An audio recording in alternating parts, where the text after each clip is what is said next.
Hey everyone, welcome back to my channel. This week I am back with another Women in Motorsport interview, and I'm very excited to say that I am being joined in this conversation by Katy, who you will no doubt know from WTF1. She is the website editor there and has been working in the motorsport industry for years now.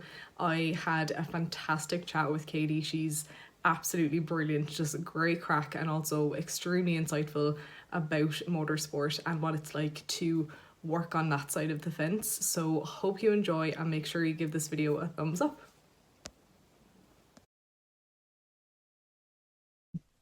Well, firstly, this is a very exciting video for me, not just because I'm getting to speak with you, Katy, but it's actually my 50th video on my channel. So I'm delighted that I am marking the occasion by chatting with you. So yeah, welcome. Thank you very much for having me. I feel like I should have some banners in the back, or got some champagne or something like that. I know, popping balloon or something. Yeah, I know. Yeah. But no, that's awesome. Congratulations to you. Thank you. And we may revisit this later, but I also have to say your tweet about getting Daddy Rick on Hot Ones, it has to happen. It has to happen.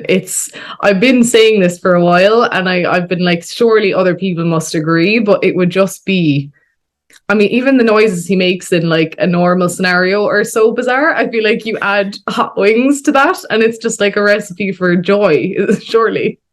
It would be amazing. I guess he'd have to time it kind of carefully around the F1 season, because without going into too much details, like some of the hot wings they have on there probably don't do your body too good. So no, I don't think they would get fall the McLaren reserve on standby. Yeah, I don't think they'd fall within the F1 nutrition plan for sure. Be in the winter break. Yes, I think that's a good idea. I like to generally start my interviews by kind of bringing my guests way back and asking them what their first motorsport memory is. So I'd love to know what that is for you. Oh, that's a great question. I think my first motorsport memory was probably Jenson Button in Hungary when he got his very first win. And all I can remember from that is his starry eyes from behind, like from his helmet. So that's probably like my first earliest memory. And that would have been 2006. So I would have been 11. My maths is correct. I think sort of like 10, 11. So yeah, back to Hungary all that time ago. Wow, yeah. I started watching at around 10, as my mum got me into Formula One first, so I can definitely relate to like early memories. I always say it was the sound and the color for me. It was like sensory overload. You're like, wow, this is so awesome. But really cool to hear that yours goes that far back as well. You're currently the website editor for WTF1, which a lot of my viewers, I'm sure, will be very familiar with. Essentially one of the biggest and most fan-oriented platforms, I would say, in motorsport across, obviously, a huge kind of set of platforms. But I guess I'd love to know kind of what happens behind the scenes for you in your role. Obviously, no 2 days will look the same, but kind of, what are like the key pillars of the things that you typically work on? Yeah, so a lot of it is like ideas, like coming up with ideas for articles, whether that's you've seen a driver say something particularly spicy that you think, yeah, that'll make a great article, or coming up with fan opinions of like, well, because we're all fans at the forefront of it all, like I might have a thought about why Spa has to stay on the calendar, which seems very appropriate because as we're recording this, Spa is coming up. And so maybe do an opinionated piece on why Spa has to stay. But, that hasn't come from like a journalist point of view. That's just come from somebody that's been watching this sport since they can remember. So lots of things like that. We also do a lot of podcast recording. So doing that, prepping for that. And also things on Twitch, and yeah, like social media and coming up with ideas for graphics or whatever, things get thrown at us. It's having to be really flexible. But yeah, I always end up going back to sort of the website. That's my baby. We've got some other writers that are also part of the team. So making sure they know what they're doing, that they're also helping contribute ideas as well, and just keep the website happy and thriving. So I'm finding really odd like little niche things which make WTF1 unique. That's sometimes a challenging thing. Like we were talking about hot ones at the start of this. We did an article yesterday about the fact that Ricciardo, when he was in LA, you know, he was trying all these different chicken burgers. And you're probably not going to find something like that on most news outlets for Formula One, but it's just a bit of fun and a bit quirky. So for us, it was like a great article idea. And yeah, makes my life so much fun. Yeah, 100%. Definitely always nice to kind of bring your own voice to something confidently and not have to like worry about getting in trouble for voicing your opinion. You mentioned, you know, the website being your baby, and you know, it's kind of like the traditional media nowadays, isn't it? It's like not where people typically spend the majority of their time, but you have done such a great job with continuing to drive traffic there. What do you think are the biggest benefits of still having, you know, a thriving website as a key platform? It's so true. Like in terms of getting people to written platforms and online platforms and stuff like that. Because even for magazines and stuff, you know, it breaks my heart, but the industry is slowly dying. I mean, I try my best to buy, you know, the odd motorsport magazine, or sometimes splurge on like a Cosmopolitan or something like that, you know. But yeah, for like the website, so much of it is either now put onto social media in the form of a tweet. And so it could be so easy, like with Giovinazzi, you know, doing his 2 FP1 sessions later this year. Somebody can fit that into a tweet, and you might think, well, I don't need to click on the article now because it says it in a tweet. But yeah, just making sure that we keep the news as, you know, a reason for people wanting maybe more information on certain angles, or just like a one-stop place that you can go for kind of, well, on WTF1 at least, news, opinions, and also that bit of fun. And I think that's one of the reasons why the website is still doing so well and thriving, is because you can go to it and find things on there that you won't necessarily find on the likes of Autosport or, you know, The Race, which is our sister company. So that could be one of the reasons the website's doing well. But yeah, I agree. I think it's so important to still keep that side of things going, because although, you know, it is convenient to have news broken down to you through tweets, or TikTok is another big one that I actually ingest a lot of my news and things through. But yeah, something about actually reading something on a screen rather than watching it, I still really enjoy, which is good because that's what I have to do for my job. Yes, that is a good thing. It would be a bad advertisement if I was like, I hate reading articles. No, I totally agree. I mean, I blogged before I ever did anything on video, and I love the fact that, you know, that's kind of where you started as well. And I was reading an article that you had written on there a couple of years ago about keeping up at 9 to 5 with, you know, kind of at the time juggling what was essentially a hobby, but obviously something you're really passionate about, creating motorsport content. And I definitely relate to that. Currently in that boat at the minute. And I'd love to know kind of what advice do you have for people that are trying to juggle that? And obviously, you know, you have to make a decision at some point, but there is kind of like a risk and reward. And like, do I stay safe or do I follow my passion? Like, how did you kind of navigate that? Well, I don't think I like sacrificed. Well, looking back, my childhood and growing up probably was quite different to some others, because I would spend all of my holiday from my normal job, which was working in marketing, on going to Formula E races.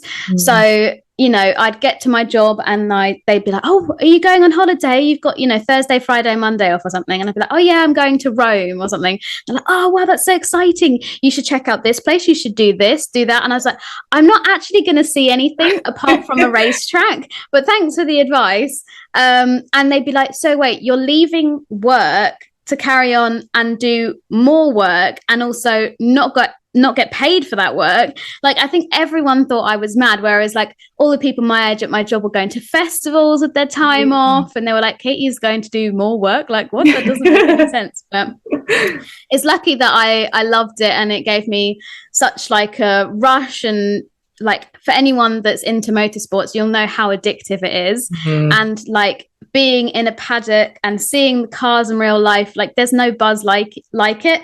So I was more than happy to spend my hard-earned money on motorsport. but yeah, it was difficult. Don't get me wrong. I mean, I started my blog in 2013 and it took until 2020 for me to actually get a full-time job in motorsport. So that's like 6-7 years of just constantly plugging away in the background, coming up with ideas when sometimes, you just don't have ideas. Writer's block is very much a real thing. But yeah, I guess the important thing is to keep persevering, but also make sure you give yourself time and rest. Like I had many breakdown during those 7 years thinking, do you know what? It's never going to happen. I'm just going to throw the towel in. And luckily, I had a good group of supportive people around me that were like, no, you've worked too hard on this for you just to give it up. Like, give it a rest, maybe leave your blog or whatever it may be for a couple of weeks or months or whatever. But then, inspiration can come out of nowhere. I remember when, COVID was just started, like the idea of it was bubbling away. And then the Australian Grand Prix, there was people wondering if that was going to get cancelled. I did a blog. I hadn't done anything in like 3 months. And that evening, while we were waiting to hear if the Australian Grand Prix had been cancelled, I decided to do an opinionated rant on my blog. And that went really popular. And it was basically just like how a situation like that can never happen again. Obviously, didn't quite understand the size of the pandemic at that point because it was really still early on. But yeah, and then from there, like it was just, I then had ideas for more stuff as a result of that, and it just kind of went from there. So yeah, you can find inspiration in funny places, but I do understand how difficult it is to keep like a side hustle going when you've got your full-time job and you also want to make time for friends and family and doing other stuff and doing things for you. So I don't know, I feel like that wasn't very helpful advice, but just persevere. That's the key. That's the message under the whole thing. You kind of alluded to it there, but I'd love to hear kind of like how you made the jump from, obviously writing a blog is like quite a personal, generally like solo activity, to, being at races, like talking to drivers in the paddock and, being around like reporters and things like that. How did you kind of handle that transition, or was it essentially, just like trial and error for you? So the first race I ever covered was the 2017 Monaco E-Prix. And I went there, like, because it's only me for my website, like I am my own editor, I'm my own photographer, I'm my own everything. And actually, I think that was maybe it was beneficial in some aspects and maybe hindered me in a little because I was too scared to sort of like make that jump to do things because I didn't have some editor like barking at me being like, I need you to get a quote from this person. Like it was just me. If I didn't get a quote from Jean-Eric Verne, it wasn't the end of the world. Yeah. So that was, it was sometimes good and sometimes bad. But I remember like we have the media pens there and oh my gosh, that seemed like the most intimidating thing in the world because I guess it's basically like you're going into the lion's den. These drivers, they travel around the world, they do all of this racing. Like I've idolized a lot of them when maybe they were in Formula One or just generally in their Formula E careers because so many of them are just brilliant drivers. So like going there as like a little lost lamb and trying to go up to one of these drivers or whatever who looks so intimidating sometimes from the outside and going and asking them questions. I didn't have much like in-person interview experience, only through like phone calls or whatever. And I just remember thinking I can't do it. And so I never went to the media pen in Monaco because I was too scared. I just stayed in the media center and was just like, I'm not cut out for this life. It's not meant to be. But luckily, one of my really good friends, Rob, who also was a journalist, sort of starting his career. So we were in similar kind of places. He was like nudging me, come on, you can do it. And eventually, he didn't convince me on that day. But the following day after the race, I was like, right, okay, well, we've had a whole race happen and like all practice and quali. So at least if my mind suddenly goes blank and I can't think of something to say, I can just go up to a driver and be like, how did you find that race today then? And like just start with the biggest open-ended question and then kind of go from there. But I mean, when I first started, I'd carry like a notebook and I'd like meticulously write out every question I wanted to ask. And I never really at the start listened to actually what the driver was saying. I was like, right, I want to ask them about this, and just I'm too busy. I'm already focusing on the next question once I've finished asking the first one.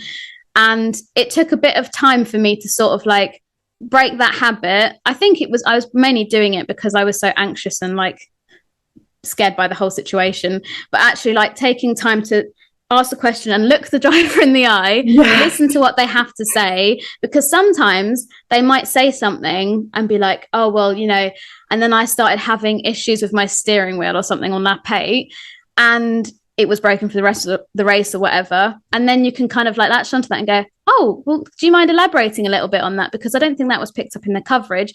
And then you've got your whole other story.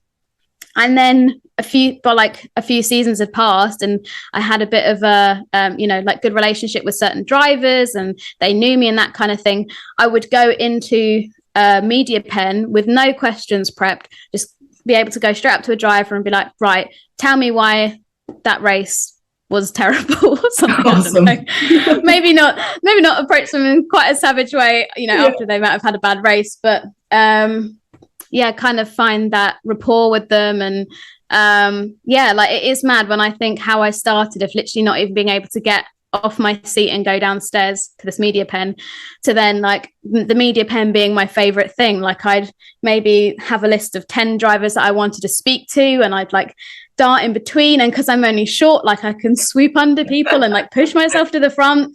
And if there's a driver that I can see is walking off and I still want to chat to them, I'd be like, hi Daniel, can I like walk and talk with you back to your garage? And he's like, yeah, sure, that's fine. And like honestly, I didn't recognize the person that first started compared to who I was then. But yeah, like getting that real world experience for me was just so essential in building my confidence.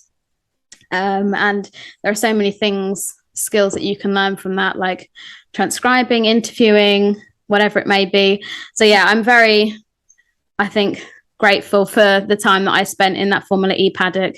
And I'd like to think that with those skills, they're transferable. So if I somehow miraculously found myself in the F1 paddock, I would know, the right way to do things or handle myself or that kind of thing. So yeah, I think it was absolutely like money can't buy. Well, it can buy it because I literally flew and stayed at the races, but you know what I mean? Like it was a really important part of my career. And I think definitely one of the reasons why I'm here now. Yeah. And like, I mean, even some of the stuff you mentioned, like knowing when it's okay to like grab them and walk with them to, the motorhome, like those are things that, if you're sat at home or just watching on TV or whatever, you're not gonna necessarily know that routine, or you're not gonna, know when those times are to like grab them for a chat, which, as you said, you can literally only learn that by doing it, which is that's awesome though, to see kind of be able to look back and see the progression and the growth and confidence is really cool to be able to do that. I think we've seen a lot more diverse voices also coming through in terms of, commenting on F1, reporting on F1, and also not just F1, but I think motorsport more generally as well. And a lot of it, I think, does come down to social media, as opposed to, having to go through more, let's say, doing your journalism degree and, following those steps. What do you think is kind of the best thing about having a wider range of voices in a sport that for so long it was kind of, you were hearing the same thing all the time? Where do you see kind of the biggest value there? Well, for me, I mean, I don't take this as because it was only men that maybe I ever saw on a TV or heard from, because there were some female voices when I started, like Louise Goodman and Lee McKenzie and stuff. So I knew women could be involved in Formula One, but I didn't consider a career in it until, a couple of years after I had really got into my blog. But I think by having a mix of voices, it gives people that inspiration and makes people realize that they can make that leap into motorsport. They put their minds to it and they work hard and all this kind of good stuff. So I think that's also really important. But also, for the longest time, I had opinions from watching Formula One that I didn't see anyone else sharing the same opinions, which it could be because they were terrible opinions. I don't know.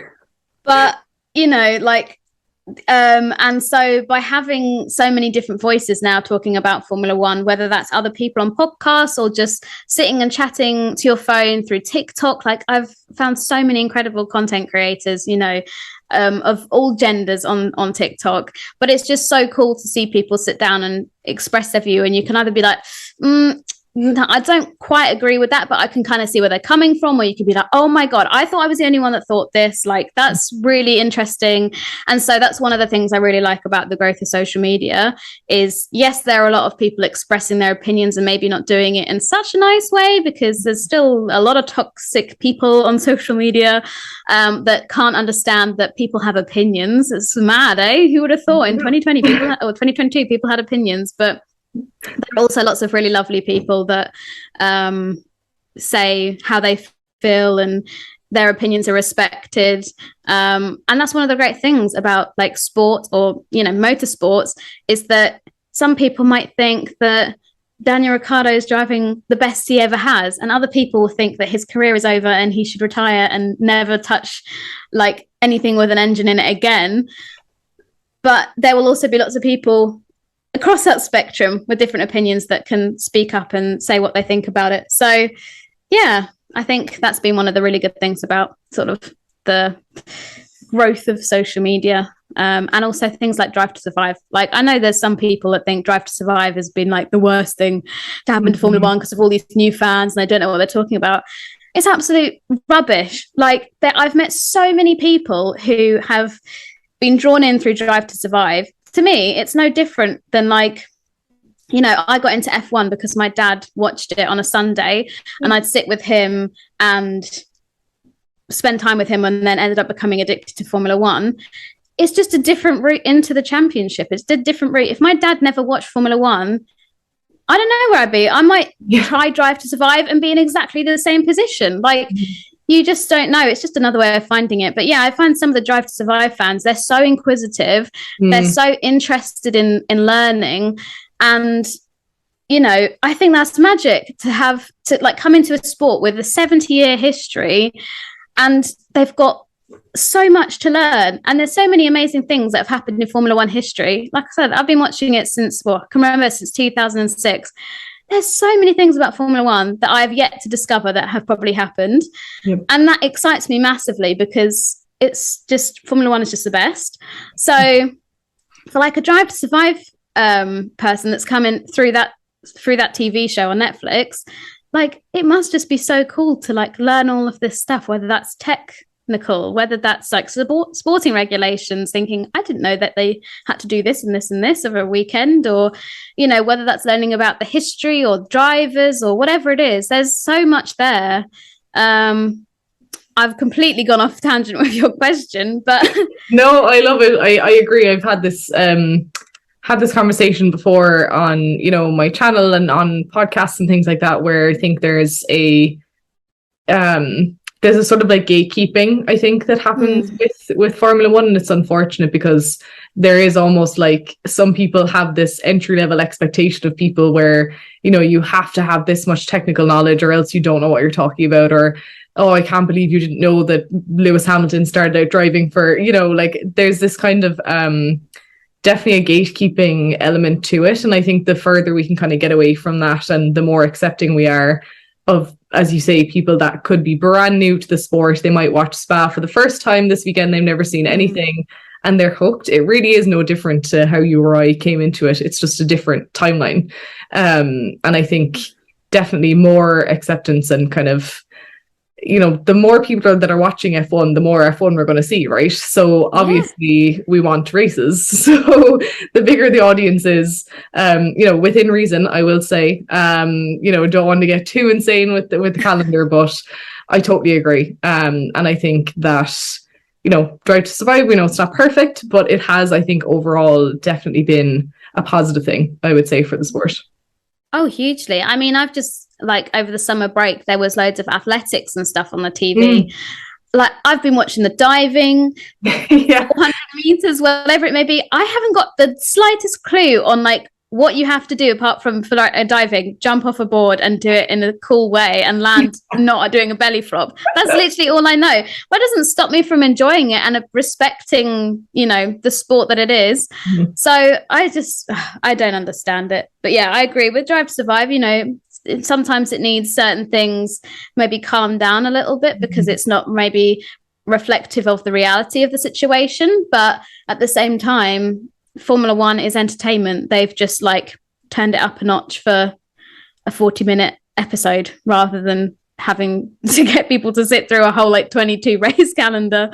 So yeah. Well, I usually do a 5-round finisher for all my interviews, which is essentially 5 quick fire questions. The last one always remains the same, and I always love to hear the answer. So I'll be curious to hear what yours is. I'm scared. My first question is, what is your favorite race that you've been to, whether it's been as a spectator, just enjoying it, or for work? Oh, that's a great question. I will say, well, the first race that I ever went to for Formula One, and probably actually ever my first race, was Hungary 2015, which was a great race. It was very exciting, but it was also the first weekend that F1 had since we lost Jules Bianchi. And so it was a really humbling experience to be in the paddock when, you know, the whole championship had really come together. And so that sticks with me for a lot of reasons. And like I say, also the fact that I really like Hungary as a racetrack. I think it's a really underrated track. I know lots of people have said that I'm crazy for having this opinion, but it's literally what I was talking about earlier.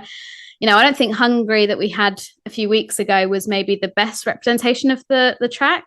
But normally we have some really good races there. And yeah, it was just like a really special atmosphere to be part of. So I'd probably say Hungary 2015. Yeah, I can't even imagine. That was definitely I remember seeing it and, you know, being kind of even feeling the emotion through the TV. So I can imagine what it was like to be there. You're going to hate me for this, but I'm going to ask you anyway. Who do you think will win the Drivers' Championship this year, the Formula One Drivers' Championship? If I was a betting person, I'd say Max Verstappen. I think he's got sorry if I've just crushed your hopes and dreams there, but I feel like he's got such a healthy lead already. I know we're only just entering the second half of the season and a lot can happen, but with the way Ferrari are just like throwing their like, that wasn't a problem. Like, babes, you've literally lost Leclerc and Carlos so many points this season. I just feel like they're not stable enough to provide Charles Leclerc with a championship like winning opportunity this year, which is a great shame.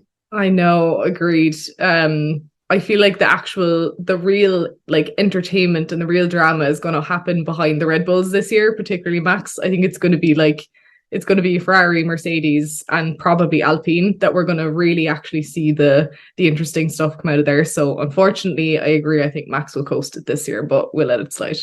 Yeah. So obviously we've had a weird 2 years, but now that we do have kind of people traveling to races full capacity and everything like that, do you prefer traveling or staying at home? Oh, that's a good one. See, I like the idea of traveling and being able to go places and do things. But when I'm there, sometimes I can get stressed out with maybe, it sounds silly, but like not being at home.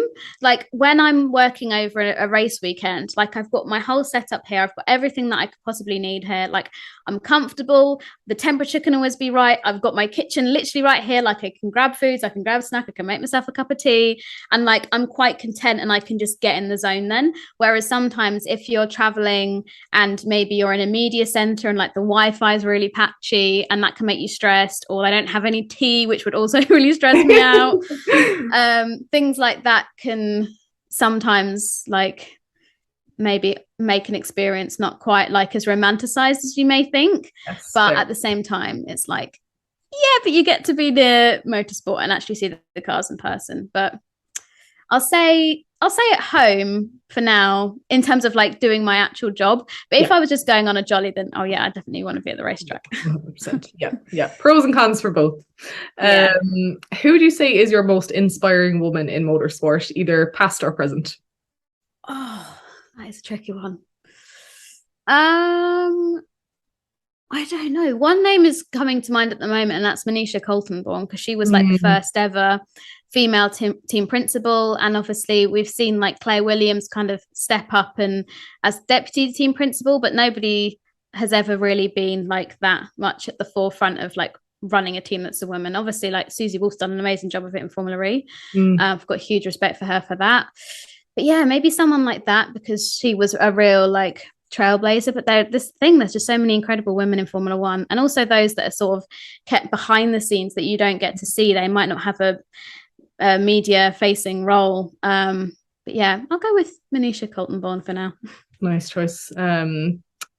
I listened to a really good episode of a podcast interview with her that was, really? like an hour long, and she just talked about literally everything, and I was just like, this is like really get behind the scenes of like what she was dealing with. It was awesome. It's essentially running a business, you know, is what she was doing, really. Okay, this is the question that I ask everyone. If you could be any cartoon character from your childhood, let's say for a day, who would you choose to be and why? This is so difficult. I thought the other ones were bad. Oh my gosh. I'm trying to think of like even cartoons that I watched as a kid. My one's Angelica from Rugrats, if that helps to get you started. Oh, nice. Yeah. See, I'm trying to think of like cartoons I watched, and I'm like SpongeBob SquarePants, and I feel like I'd be a Patrick, just lazy and just sleeping all the time. So maybe just like Patrick. That's a really terrible. But he was also hilarious. So, you know, he made me sleep a lot of the time, but he came in with that comedic timing. It was just 10 out of 10. Oh, do you know what? I'll go with Patrick from SpongeBob. There we go. So good. Always got a good answer to that one. Look, Katy, thank you so much for taking the time to chat with me. It's been an absolute pleasure getting to know you better, and I can't wait to see what more you have to do at WTF1. Thank you so much for having me, and congratulations again on 50 episodes and 50 guests. Thank you.